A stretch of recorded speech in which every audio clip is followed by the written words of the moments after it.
Bueno, ahí está plan B, ya ven. Plan B con B chica. ¿Ah? Vamos a ver algunas imágenes de María Inés Valdivia mientras la invitamos a pasar aquí para conversar con ella.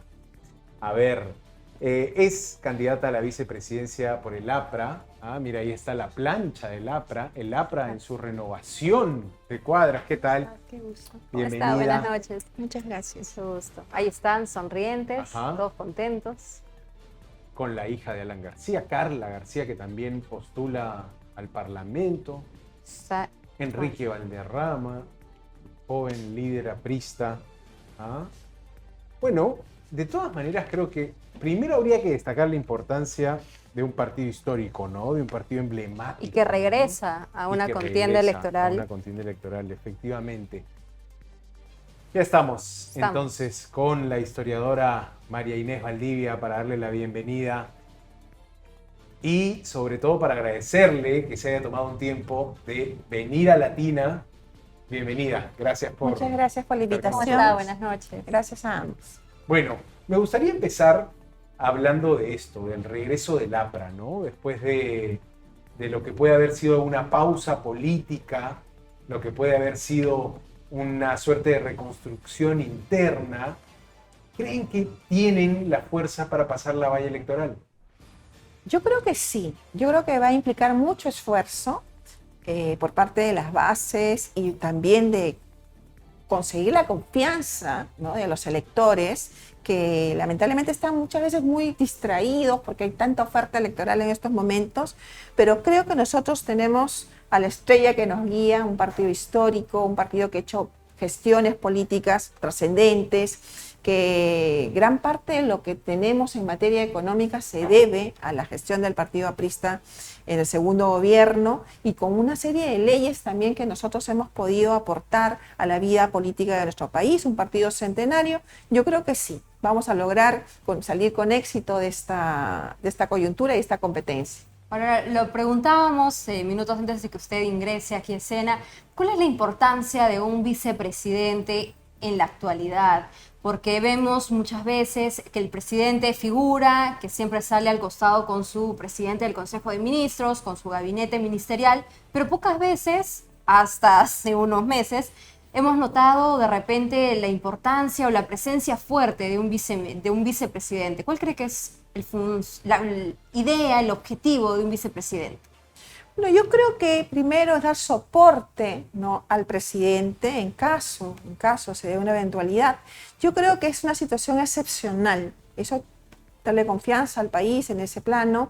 Lamentablemente hemos tenido situaciones muy graves en nuestro país y de comportamientos muy, no sé cómo llamarlo, ¿no?, corruptos, ¿no?, en donde los vicepresidentes pues eran una especie de serruchos eléctricos, Sí. que ya desde que estaban participando ya estaban pensando en hacerle la vida imposible al presidente. Yo creo que los vicepresidentes, Lucio, que es Lucio Vázquez, que es candidato a la segunda vicepresidencia, y en mi caso, debemos emular el comportamiento de los vicepresidentes que han habido dentro del Partido Aprista Peruano, de mucha confianza, de mucha lealtad al partido, al candidato, a la democracia y obviamente a la ciudadanía. Claro. ¿Qué significa esto? Luis Alberto Sánchez fue vicepresidente, nunca creo que ha estado en su cabeza hacer de lado a Alan García, el contaminante Jean Pietri igual, la compañera y también segunda Lourdes vicepresidenta Mendoza. Lourdes Mendoza del Solar, es darle estabilidad al sistema. Yo creo que esa es su función y especialmente al presidente, ¿no? Ahora, esos gobiernos que usted mencionó tuvieron mayoría parlamentaria.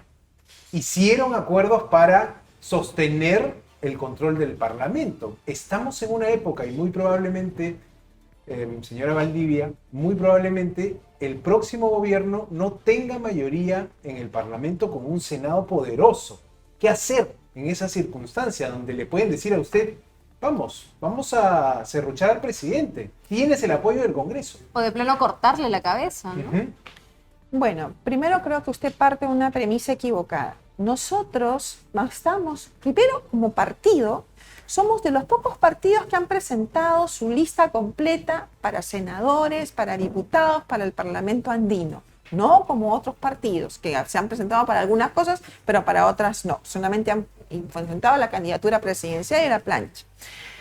Segundo, nosotros tenemos muy buenos candidatos y candidatas para el Senado y para las diputaciones. Yo creo que el pueblo peruano nos va a dar su confianza en ese plano, de tal manera que podamos tener la representación asegurada con gente capaz y con mucha experiencia, que viene no solamente desde esta coyuntura, de este momento electoral, sino que ya han tenido experiencia en la gestión pública, que ya tienen proyectos de ley bastante interesantes. Mónica Yaya, por ejemplo, yo le he escuchado sostenidamente antes de la campaña de su lucha contra la corrupción. Vengo de hablar con la compañera Judy de la Mata sobre el tema de la reforma del sistema educativo, la compañera Elsa Mantilla sobre la reforma dentro del sistema de salud, y así el compañero Labarte, un experto en los temas portuarios. Entonces hay muchos compañeros, y solamente estoy hablando de los de Lima. Correcto. Podríamos hablar de los de provincias. Entonces sí, el APRA yo creo que va a ser una competencia bastante importante, ¿no? a otros equipos Pero es políticos. cierto que hay una fragmentación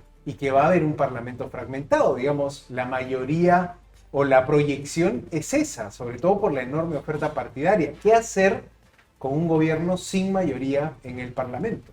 Pero es que la APRA tiene mucha experiencia en concertar, entender que la agenda política no es la agenda política de un partido, sino es la agenda política nacional, de acuerdo a los planes de desarrollo nacional. Hay una agenda 2030, hay hasta el 2050, incluso donde se establece cuáles son las prioridades nacionales. Entonces yo creo que la APRA, a lo largo de sus 100 años de historia, 101 como movimiento y pronto en el año 30 de sus 100 años, tiene una experiencia de concertación, de diálogo con otras fuerzas políticas en, obviamente, beneficio del interés nacional.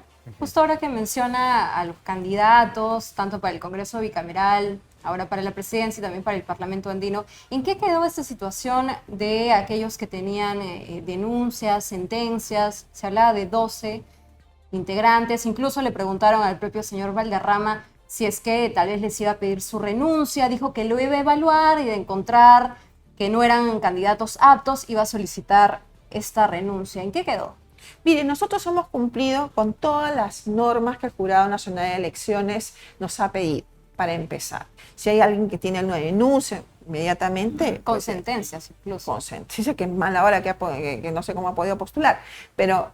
Yo creo que en eso hay mucha transparencia. En estos momentos, la representante legal del partido sigue viendo el tema de los oficios, cómo se están girando y cómo los compañeros están respondiendo. Si hay sentencias, tiene que, obviamente, dársele de baja o la persona también renunciar, porque no podemos presentar ese tipo de candidatos. No lo debemos permitir.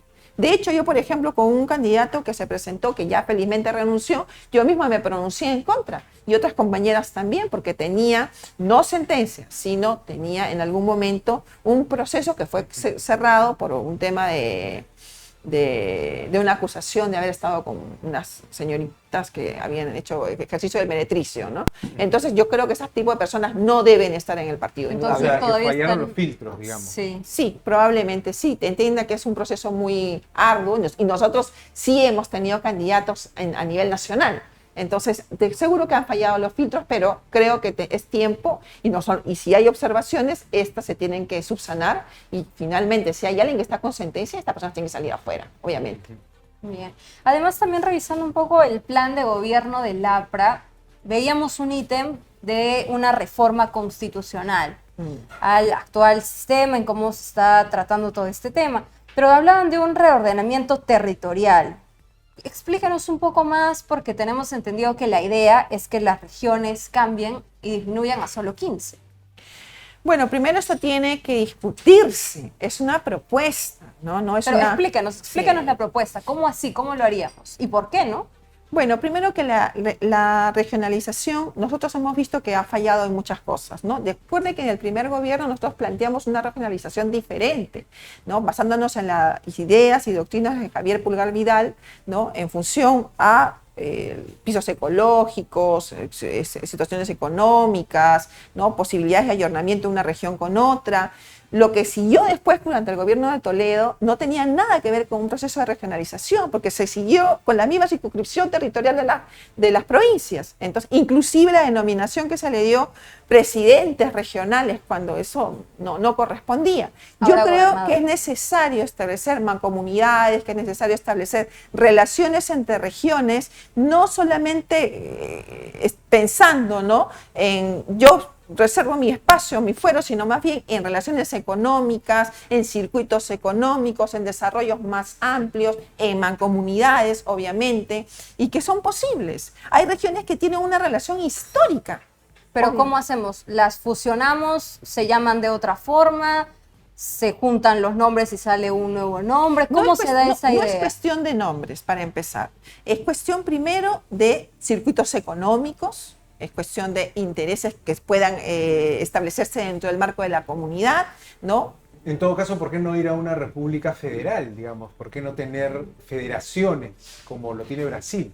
Porque la República Federal se da de una discusión histórica y además acá en el Perú ha fracasado rotundamente. Brasil la tiene porque los sistemas federales históricamente se han establecido para territorios muy amplios. Por eso es que Estados Unidos tiene un sistema federal, México tiene un sistema federal, Argentina tiene un sistema federal y Brasil tiene un sistema federal. El caso nuestro, desde que nace la República, se planteó en algún momento, pero fracasa ese planteamiento y se conforma una república con un gobierno republicano, centralista, en fin. Más bien lo que habría es que descentralizar, que es distinto. La descentralización tiene que ver con la descentralización de competencias, porque lo que le faltan a las regiones es, por ejemplo, usted genera un proyecto que le falta la competencia para saber hacer el perfil del proyecto, Claro. para conseguir los recursos Vienen a económicos. Lima a reunirse todo con el ministro de exacto, Economía para sí. pedir presupuesto. Entonces, eso es otra cosa, ¿no? Son la descentralización de competencias. Quizá la transferencia de algunas competencias, pero en un sistema federal, yo creo que al Perú no le conviene y es inviable. El único partido que promovió, me acuerdo, el sistema federal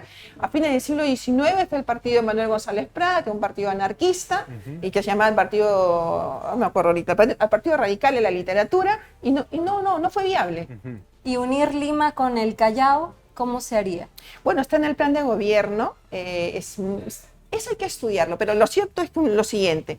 Creo que la finalidad de ese planteamiento era eliminar trabas burocráticas ante problemas semejantes. Tenemos un problema semejante de transporte, tenemos un problema semejante de necesidad de construir rutas viales, ¿no?, que realmente comuniquen el Callao, la provincia constitucional, la región con nosotros. Por ejemplo, Ventanilla está súper distante y la forma de comunicarnos con Ventanilla es muy difícil. Hasta ahora creo que la única que hace la conexión, yo he vivido en el Callao, Gambetta. es por la avenida Gambetta, Claro. y está recontra saturada, ¿no? Y ahora el nuevo corredor que se está formando. Bueno, pero para ir a Ventanilla es alguien heroico. Mire que el transporte, por ejemplo, aquí es una cosa tan curiosa, ¿no? No tenemos trenes de cercanías, no tenemos formas de transporte democráticos, ¿no?